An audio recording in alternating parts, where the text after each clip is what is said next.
ইশরাক সমর্থকদের long March কর্মসূচিতে পুলিশের বাধা। এদিকে ডিসেম্বরের মধ্যে নির্বাচন, বাধা কোথায়, বলছেন নজরুল ইসলাম খান।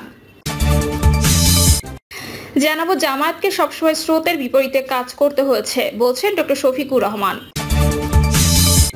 জুলাই কারো বাপদাদার সম্পত্তি না, বলছে নূর। এবং সর্বশেষ জানাবো, দুর্নীতি মামলার আসামি রাজনৈতিক বিবেচনায় প্রত্যাহারে তোড়জোড়। শুনছিলেন সংবাদ শিরোনাম, এবারে বিস্তারিত। ইশরাকের সমর্থকদের লং মার্চ কর্মসূচিতে পুলিশের বাধা। ঢাকা দক্ষিণ সিটি কর্পোরেশনের মেয়র হিসেবে বিএনপি নেতা ইশরাক হোসেনকে দায়িত্ব দেওয়ার দাবিতে সচিবালয় অভিমুখে লং মার্চ কর্মসূচিতে পুলিশি বাধার মুখে পড়েছে তার সমর্থকরা। বিক্ষোভকারীরা শপথ নিয়ে টালবাহানা চলবে না, অবিলম্বে ইশরাক হোসেনের শপথ চায়, জনতার মেয়র ইশরাক ভাই, অন্য কোনো মেয়র নাই, এমন স্লোগান দেন। ইশরাকের সমর্থকরা আগে থেকে নগর ভবন থেকে সচিবালয় পর্যন্ত লং মার্চ কর্মসূচির ঘোষণা করেছিলেন। এর অংশ হিসেবে সকালে নগর ভবন অবরুদ্ধ করে তৃতীয় দিনের মতো বিক্ষোভ ও অবস্থান কর্মসূচি পালন করে তারা। পরে নগর ভবন থেকে লং মার্চ শুরু হয়। এদিন সাধারণ কর্মচারীরাও বিক্ষোভে অংশ নিয়ে নগর ভবনের সব গেট বন্ধ করে দেন। এতে ঢাকা দক্ষিণ সিটি কর্পোরেশনের প্রধান কার্যালয় অচল হয়ে পড়ে।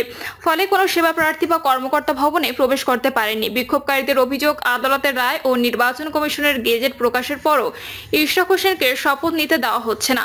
বেলা 11:30টার দিকে ডিএসসিসি ভবনের সামনে থেকে একটি মিছিল বের হয়। মিছিলটি গুলিস্তান মাজার, 0 পয়েন্ট, পল্টন প্রেস ক্লাব, শিক্ষা ভবন এবং বঙ্গবাজার হয়ে আবার নগর ভবনের সামনে ফিরে আসে। এতে অংশ নেয় ঢাকা দক্ষিণ সিটি কর্পোরেশনের আওতাধীন এলাকার হাজারো মানুষ। প্রসঙ্গত, 2020 সালের 1 ফেব্রুয়ারি অনুষ্ঠিত ঢাকা দক্ষিণ সিটি কর্পোরেশন নির্বাচনে বিএনপির ইশরাক হোসেনকে হারিয়ে আওয়ামী লীগের শেখ ফজলে নূর তাপস মেয়র নির্বাচিত হন। তবে গেল 27 মার্চ ট্রাইব্যুনালের রায়ে তাপসের বিজয় বাতিল করে ইশরাককে মেয়র ঘোষণা করা হয়। গত 22 এপ্রিল গেজেট প্রকাশের বিষয়ে আইন মন্ত্রণালয়ের পরামর্শ চায় নির্বাচন কমিশন। ডিসেম্বরের মধ্যে নির্বাচনে বাধা কোথায়, বলছেন নজরুল ইসলাম খান।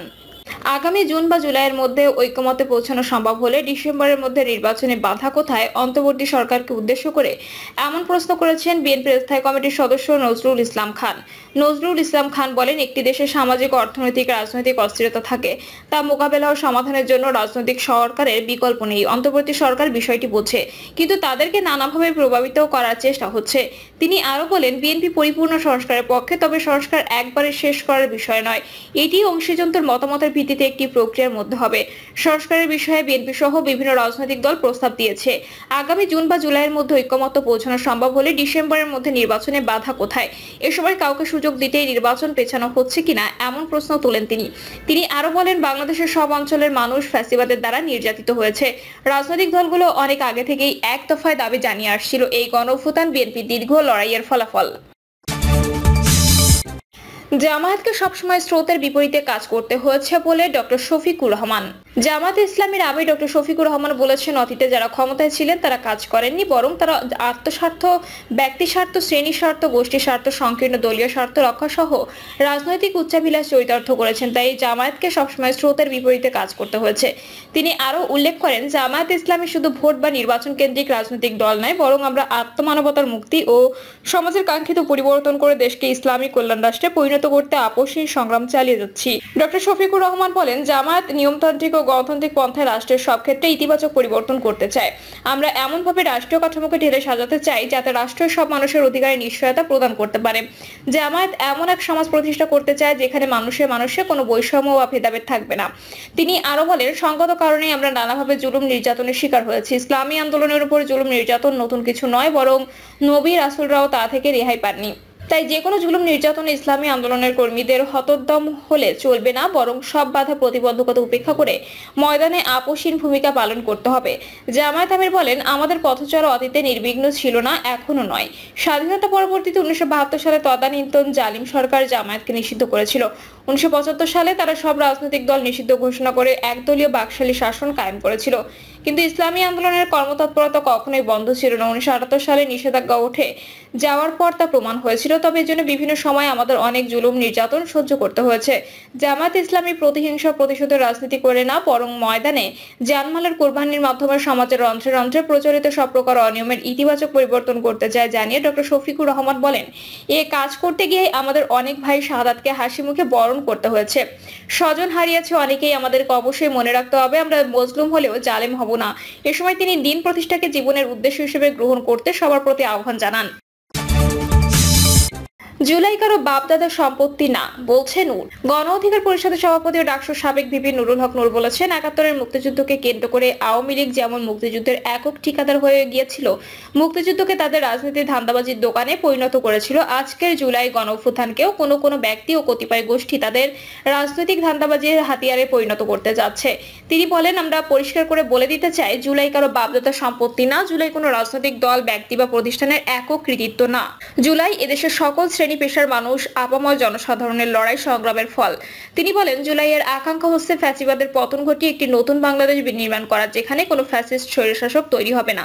এই বাংলাদেশ হবে জনগণের, যেই বাংলাদেশের সরকারি কর্মকর্তা কর্মচারী জনগণের কাছে দায়বদ্ধ থাকবেন, যেই বাংলাদেশের জনপ্রতিনিধিরা রাতের ভোটে নির্বাচিত হবেন না, সিল মেরে নির্বাচিত হবেন না, তারা জনগণের ভোটে নির্বাচিত হবেন। সেই বাংলাদেশ বিনির্মাণে জুলাইয়ের সংগ্রামীদের জাগ্রত থাকতে হবে।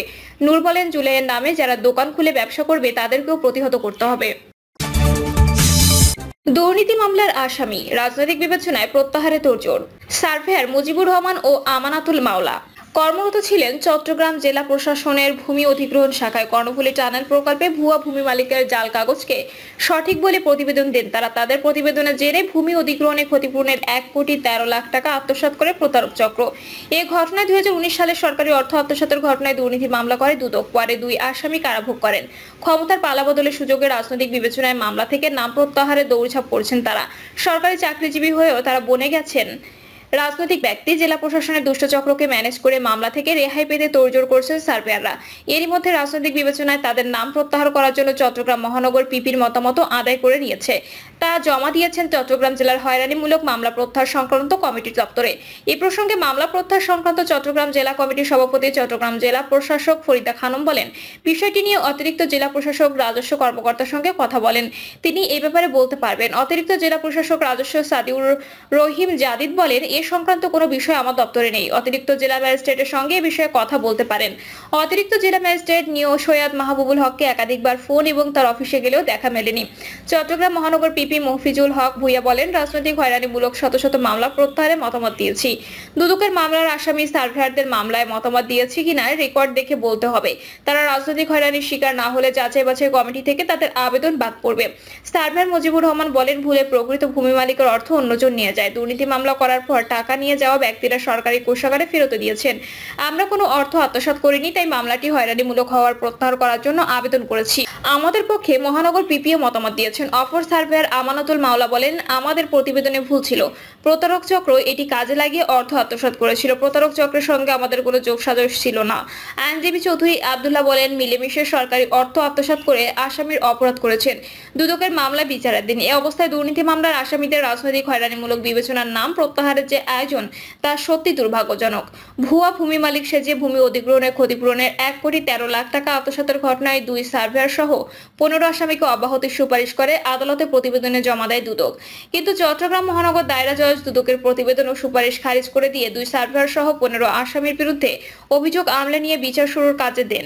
বর্তমানে মামলাটি চট্টগ্রাম বিভাগীয় স্পেশাল জজ আদালতে বিচারাধীন।